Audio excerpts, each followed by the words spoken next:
memberikan sebuah kontribusi bagi sebuah kota, bagi sebuah daerah, yang kemudian kita dengan penuh ceroboh tanpa pertimbangan langsung menghancurkan, kan bukan begitu dalam membangun sebuah kota.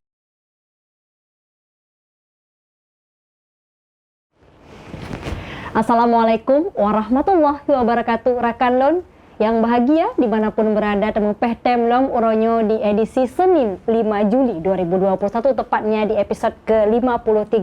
Di awal pekan kita akan membahas mengenai Penayung. Sejarah singkatnya, Pemayung asal katanya, yaitu tempat berteduh pemirsa, merupakan salah satu daerah dalam wilayah administrasi Kota Banda Aceh sebagai ibu kota Provinsi Aceh. Dan Penayung ini memang pada saat masa Sultan Iskandar Muda disebut sebagai daerah yang spesial julukannya, karena memang daerahnya strategis, tempat persinggahan para pedagang-pedagang yang mampir untuk menjual barangnya, kemudian seperti itu.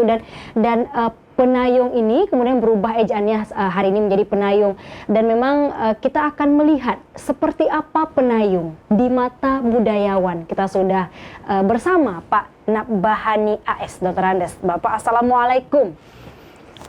Waalaikumsalam warahmatullahi wabarakatuh. Terima kasih Pak. Ya, kamu piuh Pehtem.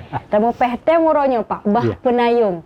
Pemayung Pak asal katanya pada sejarahnya. Ada kemudian banyak pohon-pohon rindang di sana. Jika kita umpamakan Pak Nab, kita ibaratkan seperti apa Pak Penayung ini? Mungkin kalau kita kembali kepada sejarahnya, itu kan sebuah kawasan, sebuah wilayah yang dulu dalam referensi-referensi yang kita baca, itu merupakan sebuah tempat penampungan para saudagar-saudagar yang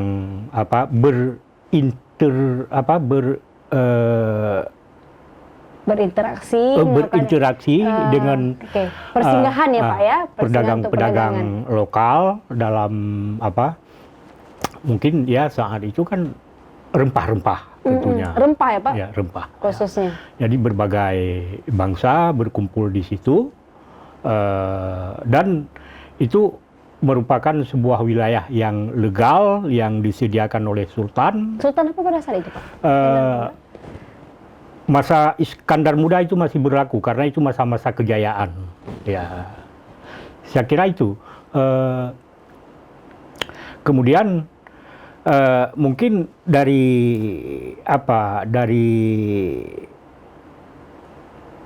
peran Penayung saat itu, mungkin orang mengistilahkan dengan Pemayung, artinya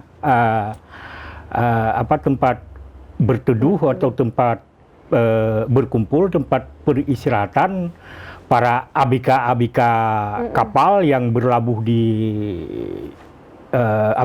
Kuala Aceh. Ya mungkin mereka juga akan tidak mungkin selalu di kapal. Terus interpretasinya bisa jadi berkembang ya Pak, tidak hanya kemudian pohon rindang, tapi juga tempat berteduh, tempat kemudian para pedagang kemudian singgah, dan bukan hanya sehari dua hari ya Pak. Ya betul. Ini juga kadang berbulan-bulan. Berarti kemudian Penayung ini Pak sangat lekat dengan perdagangan ya Pak. Penayung. Kita bicara kemudian Penayung dari masa ke masa, seperti apa lagi Pak kemudian gambarannya ke kita Pak? Tapi dalam anekdot yang lain juga ada penjelasan begini.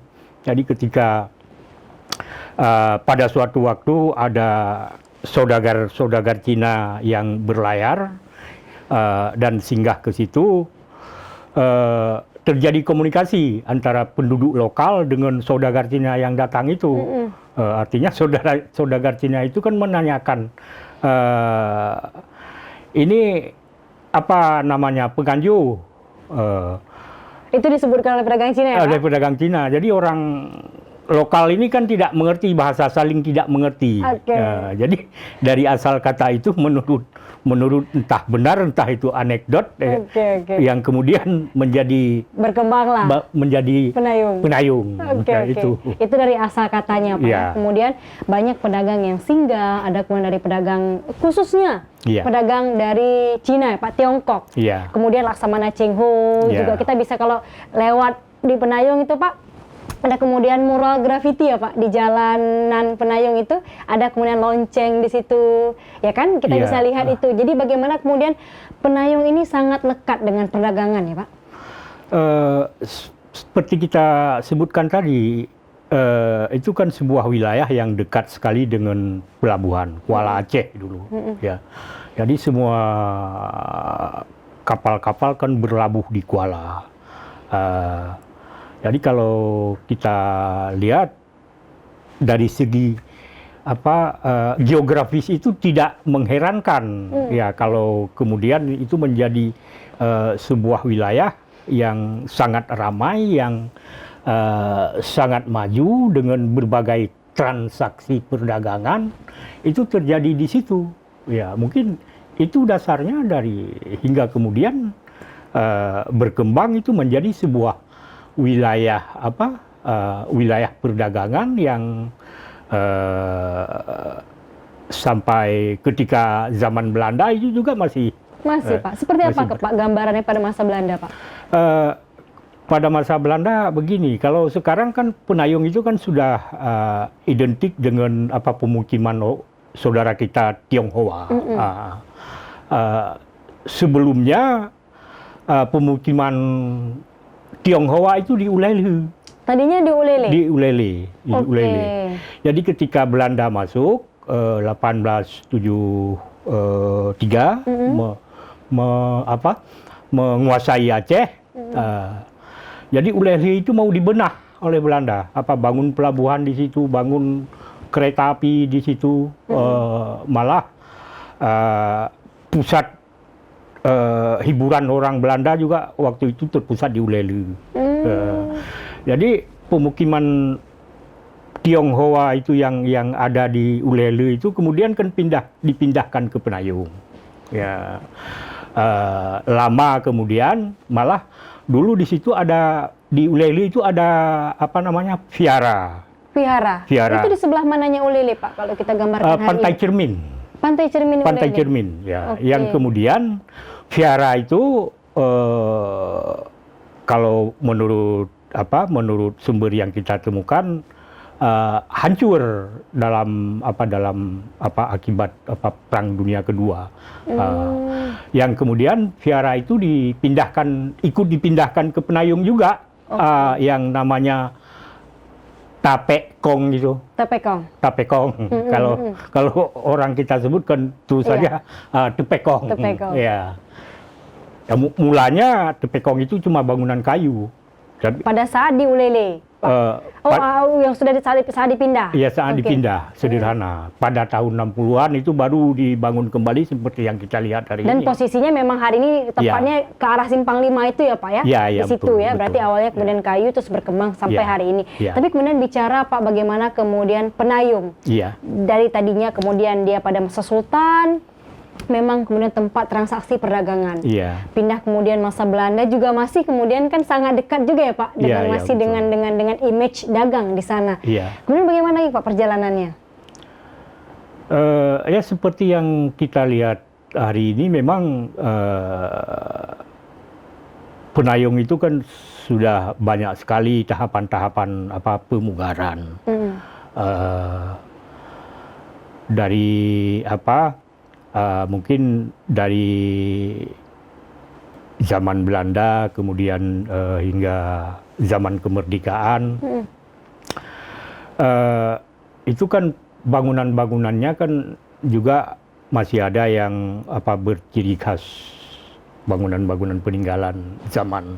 Ya mungkin bangunan tua ya Pak ya? Bangunan tua masa Belanda.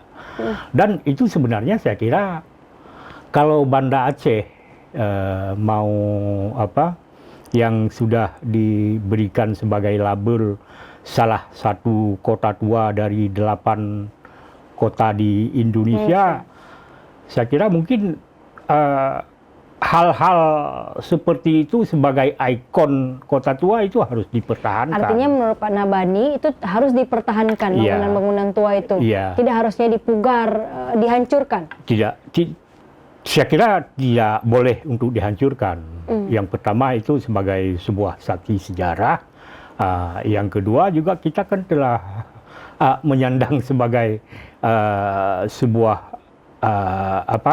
penamaan kota tua. Apa persisnya bangunan kota tua, Pak, yang di Penayung, yang dari kacamata budayawan di sana? Itulah problema kita. Sebenarnya dulu banyak sekali itu peninggalan-peninggalan yang bisa menjadi ciri khas sebagai bukti sejarah dari bangunan-bangunan tua yang ada di Penayung. Tapi seperti yang kita bilang tadi, yang kemudian bangunan-bangunan itu kan dirobohkan, misalnya di lapangan semet. Karena kalau kita bisa lihat, Pak, dari kacamata kita jalan, kalau kita misalkan belanja, katakan ke Penayung, semua modalnya ruko, Pak. Misalnya tampak sama seperti ruko pada umumnya, rumah toko, kemudian terus ya paling kita hanya bisa melihat tadi mural grafiti ya, misalkan lonceng Cakradonya, atau yang mana lain, Pak, yang bisa kita gambarkan hari ini yang bisa menggambarkan Penayung seperti kejayaan itu seperti apa, Pak? Saya kira sekarang hampir nyaris tidak kita temukan lagi. Mungkin ada satu-satunya yang masih bisa kita lihat di Jalan Kartini ya. Jalan Kartini. Jalan Kartini atau Jalan Khairil Anwar di situ. Yang ada jual pancing-pancing di situ. Yang sebelahnya itu kan masih terlihat bangunan tuanya. Ya, itu memang sangat mencirikan sebuah peninggalan zaman. Hanya itu? Saya kira yang bisa kita lihat. Yang bisa kita lihat, yang lain-lainnya ya seperti itu tadi. Banyak yang lain-lain sudah dibongkar, kemudian malah dibangun bangunan baru kan? Ya. Harusnya seperti apa, Pak? Kemudian kan hari ini juga kita bicara Penayung. Kalau kita bicara Penayung kan memang sangat lekat dengan perdagangan ya, Pak. Sangat lekat. Kemudian hari ini juga saudara-saudara kita yang etnis Tionghoa juga di sana, dan juga kita bicara etnis Tionghoa juga sangat dekat dengan dagang, aktivitas jual beli ya, Pak. Kemudian bagaimana hari ini Bapak melihat Penayung hari ini, Pak? Itu sebenarnya harus kita tinjau kembali dari bagaimana pertumbuhan pasar dalam masyarakat. Ya. Yang biasanya kita lihat, kita temukan pertumbuhan pasar dalam masyarakat, mungkin ini tidak hanya terjadi di Aceh, juga dalam masyarakat di luar Aceh juga begitu. Pasar-pasar tradisional itu kan asal muasalnya kan tumbuh secara alamiah. Artinya mungkin ada di suatu tempat masyarakat yang pertama menjual kecil-kecilan di situ, yang kemudian orang datang berkumpul, besoknya bertambah. Jadi sudah ada interaksi antara pedagang dengan pembeli, yang kemudian di situ tumbuh menjadi sebuah pasar yang menjadi interaksi antara masyarakat dengan para pedagang. Nah, itu mungkin dari segi kultur, dari segi budaya, kalau kita lihat ya memang pertumbuhan pasar tradisional seperti itu. Jadi kalau kemudian apa yang telah merasa dimiliki oleh masyarakat dari pertumbuhan pasar tadi terjadi suatu perubahan, itu sangat sulit diterima oleh masyarakat itu sendiri. Ya, kalau kita ibaratkan ke Penayung, mungkin semua warga Banda Aceh itu kalau berbelanja, terutama kebutuhan sembako, dalam pikiran mereka begitu diajak oleh keluarga berbelanja, itu terus Penayung di dalam pikiran dan kepalanya. Jadi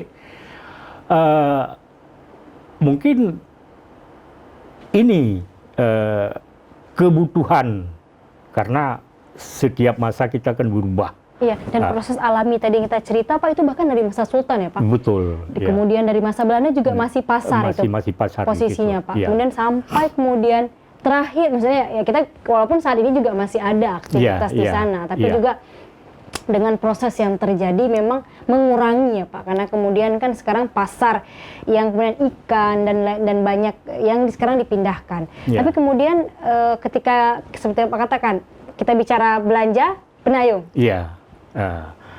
Kan itu yang terpikir, yang terbayang dari masyarakat. Jadi ketika apa yang sudah mengalamiah itu terjadi sebuah proses perubahan, masyarakat kan sangat sulit untuk menerimanya. Apalagi dengan penyesuaian perubahan yang sangat modern, ya itu sangat sulit. Makanya di situ kadang-kadang sering menjadi bentrok. Kenapa pedagang-pedagang itu lebih memilih tempat-tempat yang kemudian menjadi pelarangan oleh pemerintah? Artinya Bapak melihat kemudian bisa jadi pedagang nanti kembali lagi ke penayung, Pak? Ketika kemudian dilarang di penayung, tapi kan seperti kita katakan tadi, banyak kemudian masyarakat yang menganggap belanja ya penayung. Iya, itu mungkin begini ya, itu bisa terjadi dalam perkembangan kemudian. Kalau memang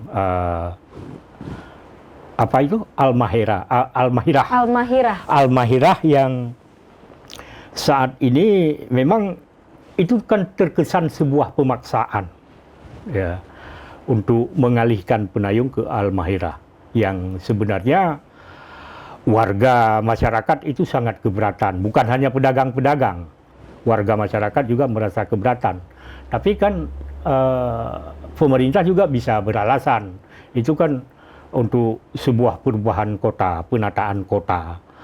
Jadi semestinya sebelum pemindahan itu kan harus ada studi dulu. Jadi bagaimana lokasi-lokasi yang harus dipilih untuk direlokasikan pasar penayung itu ke tempat yang bisa diterima oleh masyarakat dengan cara mungkin tidak terpaksa. Kan kesannya kan begitu kan. Ya. Pak Nap, hari ini kemudian penayung Pak dari landmarknya atau dari image-nya pusat dagang di sana jadi pusat kuliner, Pak, tepat tidak? Kalau menurut saya mungkin agak sedikit terbalik ya. Terbalik. Harusnya seperti apa? Ya. Mungkin penayung bisa saja di situ. Tetap menjadi tetap sebagai image-nya. Sebagai ikonnya. Ikonnya Banda Aceh. Sebagai pusat dagang, Pak? Iya, sebagai ikonnya Banda Aceh. Ya mungkin sentuhan pemerintah adalah bagaimana untuk merubah bentuk pasar-pasar, katakanlah misalnya pasar ikan yang dapat dibangun secara lebih modern. Artinya dipugar ya Pak, bukan dialih-fungsikan. Iya. Sebaliknya persisnya di mana Pak? Kalau Pak beritakan tadi sebaliknya itu maksudnya seperti apa? Maksudnya ya pasar tetap di situ, kulinernya dicari di tempat lain. Baik, berarti penayung tetap seperti dirinya. Iya. Kulinernya yang dicari tempat lain. Iya. Tempat mana Pak? Ya, baiknya. Itu terserah pemerintah, makanya perlu studi tadi kan. Baik. Ya. Artinya penayung Pak tetap menjadi dirinya. Ya. Itu kan ikonnya Banda Aceh. Ya. Ikon itu misalkan Pak, sekarang dengan perubahan, katakanlah misalkan perubahan itu keniscayaan ya Pak. Iya. Berubah ahli fungsinya seperti apa Pak? Kira-kira kita bisa melihat penayung lagi di masa depan seperti apa Pak? Nah. Ya kalau memang sudah terjadi perubahan begitu kan, kita tidak memiliki bukti apa-apa lagi. Kalau memang semuanya sudah terjadi sebuah perubahan. Misalnya begini, orang sekarang rindu untuk melihat kembali ikon Banda Aceh di Gedung Tengku Umar misalnya. Ya, yang sekarang sudah berdiri pertokoan Simbun Sibrek. Ya. Orang kan masih terbayang di sini dulu pusat yang paling asik, karena dari berbagai daerah kalau datang ke Banda Aceh pasti ke situ dulu. Pada saat itu apa Pak yang Bapak kan maksudnya banyak melihat apa kemudian yang menjadi kerinduan kita Pak pada bangunan-bangunan itu, pada kemudian cerita-cerita tempo itu Pak? Itu kan meninggalkan, yang pertama kan meninggalkan sebuah sebuah zaman. Artinya begini, kenapa kita merindukan hal-hal semacam itu? Itu kan istilahnya? Kan sebuah sebuah saksi ya, sejarah, saksi sejarah yang memang dalam perkembangan ada yang bisa dipertahankan, ada yang tidak bisa dipertahankan. Itu memang sudah tuntutan zaman. Tapi kita juga kan harus selektif. Jadi tidak hanya untuk kepentingan sebuah perubahan lalu kita dengan ceroboh menghancurkan apa yang pernah berjasa, apa yang telah memberikan sebuah kontribusi bagi sebuah kota, bagi sebuah daerah, yang kemudian kita dengan penuh ceroboh tanpa pertimbangan langsung menghancurkan. Kan bukan begitu dalam membangun sebuah kota. Pemerintah kota hari ini ceroboh Pak? Ya, kita tidak bilang begitu, tapi hal itu memang sudah berlangsung. Kalau kita dulu, saya pernah menulis sebuah buku dengan almarhum Pak Haji Harun Kesilmi, potret sejarah kota Banda Aceh. Ya. Jadi di buku itu bercerita misalnya, itu kami lengkapi dengan foto-foto, misalnya di toko Simbun Sibrek sekarang. Dulu apa di situ? Baik. Ya. Gimana kita bisa lihat buku itu hari ini, Pak? Ada. Bisa. Kita bisa cari di dunia maya? Kita bisa googling itu di dunia maya, Pak? Bisa. Apa nama bukunya? Potret sejarah kota Banda Aceh. Potret sejarah kota Banda Aceh. Mungkin rekan Lon itu bisa saja mungkin cari ya Pak. Bisa Google potret. Kita bisa lihat ya Pak seperti apa bangunan dulu di Simbun Sibrek katakan tadi ya Pak ya. Ya, itu contoh, salah satu contoh. Ya. Oke. Kemudian juga bentuk masjid raya pertama bertahap sampai bentuk sekarang itu lengkap karena itu kami lengkapi dengan foto-foto dan dokumen-dokumen foto yang ada, dan itu sangat mencerminkan. Misalnya lagi di jembatan sebelah sana Penayung, di sudut jembatan. Dulu kan ada sebuah rumah di situ, rumah panggung. Itu yang ditempati oleh Senok Hugranyo. Ya, yang sekarang rumah itu tidak kita tahu lagi di mana. Baik. Yang seharusnya itu dipelihara. Baik. Kita balik ke Penayung Pak, artinya boleh. Penayung masih bisa dipertahankan dan harus dipertahankan Pak harusnya. Itu gimana ya? Tapi begini, karena ini kan perubahan. Tapi janganlah terlalu ceroboh. Jadi untuk yang bisa dipertahankan keasliannya itu harus dipertahankan dengan pertimbangan-pertimbangan historis, dengan pertimbangan-pertimbangan apalagi macam kita bilang tadi, Banda Aceh ini kan sudah dijuluki dan sudah diakui di Indonesia sebagai sebuah kota tua, sebagai sebuah kota sejarah, sebagai sebuah kota budaya. Baik. Jadi bagaimana seperti yang diusung oleh pemerintah Kota Banda Aceh kota Gemilang, ya sebenarnya di situlah.